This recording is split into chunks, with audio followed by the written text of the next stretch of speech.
Hi வணக்கம் உறவுகளே, எல்லாரும் எப்படி இருக்கீங்க? நல்லா இருக்கீங்களா? இது ஒரு அவேர்னஸ் வீடியோ தான் சொல்லுவேன். மறக்காம லைக் பண்ணி நிறைய பேருக்கு இதை ஷேர் பண்ணுங்க. நீங்க லைக் பண்ணாலே அதிக பேத்துக்கு இது ஷேர் ஆகும். எதுக்காக அப்படின்னா, ஒரு சிஸ்டர் வந்து காலையிலே எனக்கு 1,39,000 சப்ஸ்கிரைபரோட ஒரு சேனலை வந்து ஆட் பண்ணிட்டாங்க அப்படின்னு சொல்லி திடீர்னு ஒரு வீடியோ போட்டாங்க. இது எதற்காக நடக்கும்னு பார்த்தீங்கன்னா, அவங்க வந்துட்டு எப்படி பண்ணுவாங்கன்னா, எல்லா கமெண்ட்டுக்கும் ரிப்ளை பண்ணுவாங்க. கொஞ்சம் எமோஷனலாக ரிப்ளை பண்ணுவாங்க. இதற்காக அதை யாரும் பண்ணுனாங்களா? இல்லை அவங்க மெயில் ஐடி பாஸ்வேர்டு யார்ட்டையும் கொடுத்து அவங்க மானிட்டேஷன் பண்ணாங்க. வில்லேஜில் இருக்காங்க. வந்து சில பேருக்கு வந்து மானிட்டேஷன் பண்ண தெரியாது. அப்போ மெயில் ஐடி பாஸ்வேர்டை கொடுத்து நம்ம பண்ணிக்கலாம்னு சொல்லிட்டு அவங்க யாரும் இதை பண்ணாங்களா என்னன்னு தெரியல.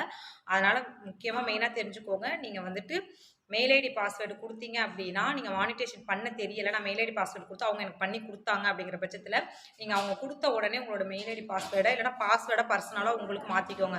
இது இருக்கனால என்னென்ன ஆகும்னு பார்த்தீங்கன்னா, உங்கள் மானிட்டேஷன் கேன்சல் பண்ணலாம், அவங்க வேறு வீடியோ அப்லோட் பண்ணலாம், அவங்க உங்கள் வீடியோவை டெலீட் பண்ணலாம், உங்களோட மெம்பர்ஷிப்பை டெலீட் பண்ணலாம். இந்த மாதிரி நிறைய விஷயங்கள் நீங்கள் பண்ணுற அளவுக்கு அவங்களும் பண்ணலாம்.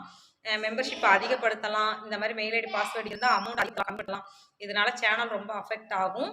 அதனால் மெயில் ஐடி பாஸ்வேர்டு கொடுக்கும்போது கொஞ்சம் கவனமாக கொடுத்து நீங்கள் செக் பண்ணுங்கள். அது மட்டும் இல்லாமல் மெயில் ஐடி பாஸ்வேர்டு அப்படி கொடுக்குற ஒரு பட்சத்தில் நீங்கள் அவங்க அந்த ப்ராசஸ் பண்ணி முடித்த உடனே உங்கள் பாஸ்வேர்டை பர்சனலாக உங்களுக்கு மாற்றிக்கோங்க. இது நிறைய பேருக்கு யூஸ்ஃபுல்லாக இருக்கும். மறக்காமல் வந்துட்டு ஷேர் பண்ணுங்கள். பாய்.